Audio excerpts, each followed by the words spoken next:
Hello viewers, কেমন আছো তোমরা?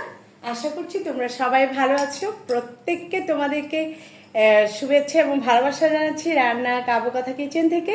আজ অনেক দিন পর তোমাদের সামনে চলে আসলাম। ভাবলাম কি করব, বিকেলের একটি নাস্তা করা যায় কিনা এই চিন্তা করে, মানে পিৎজাই তৈরি করব, কিন্তু পিৎজাতে আমি একটু আর একটা জিনিস অ্যাড করব, সেটা তোমাদেরকে আমি অবশ্যই দেখিয়ে দেব। দেখো এখানে রয়েছে, প্রথমে আমি কিছু খাসির মাংস ছোট করে কেটে সেটাকে হালকা করে একটু মরিচের গুঁড়ো তারপরে দিয়ে ভেজে রেখেছি। এখানে গোলমরিচের গুঁড়ো আছে, এটা দিয়ে বেসেলের গুঁড়ো আছে, ভেজে রেখেছি। তারপরে দেখো এখানে কিছু ক্যাপসিকাম, হলুদ ক্যাপসিকাম এবং সবুজ ক্যাপসিকাম। তারপরে দেখো এখানে সসেস কুচি, তোমরা সবাই দেখো।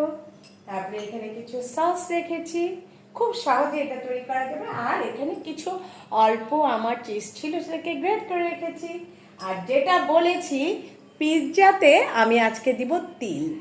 আমার আজকে রেসিপি তিল পিৎজা। তবে চলো প্রসেসে চলে যাই। আর পিৎজা বানানোর জন্য তো এরকম রুটির দরকার আছে। আর আমি দেখো এই রুটিগুলোকে আগের থেকে তৈরি করে রেখেছি, তোমাদের সময় আমি নষ্ট করতে চাই না, আগের থেকে তৈরি করে রেখেছি। তবে চলো দেখো আমরা তৈরিতে চলে যাই। প্রথমে আমি একটি রুটি এখানে প্রথমে নিলাম, দেখো একটা চামচ নিলাম। এখানে এখন আমি কিছু সস অ্যাড করব।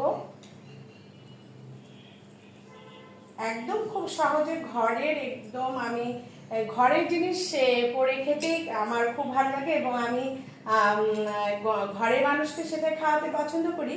কারণ আমার কাছে মনে হয় যেন ঘরেরটাই বেশি, মানে বাইরেরগুলো ভালো, আমি বলছি না যে খারাপ, কিন্তু আমার কাছে ঘরের জিনিসটা খেতেই যেন খুব ভালো লাগে। দেখো আমি কিছু এখানে ক্যাপসিকাম কেটে রেখেছিলাম, সেটাকে দিয়েছি, তোমাদেরকে সামনে থেকে দেখিয়ে দিব। কিছু কিছু খাসির মাংস যেটা আমি ভেজে রেখেছিলাম সেটাকে এখানে ছড়িয়ে দিলাম।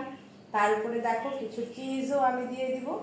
একদম খুব সহজ একটা রেসিপি, এর সাথে একটু চা করে নিবে, বিকালে তোমাদের খাবারটা একদম দারুণ জমে যাবে। আবার কিছু এখানে সসেস অ্যাড করলাম এবং এবার আমি দেখো অ্যাড করব এই যে দেখতে পাচ্ছ তোমরা তিল, এই তিলটা একটু এর উপর দিয়ে ছিটিয়ে দেব এবং আমি তোমাদের সাথে নিয়ে যাব এটাকে আমি ওভেনে।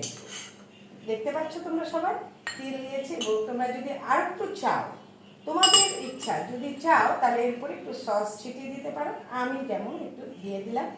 এবং আমি দেখতে যাতে ভালো লাগে এই জন্য এটার উপরে আরও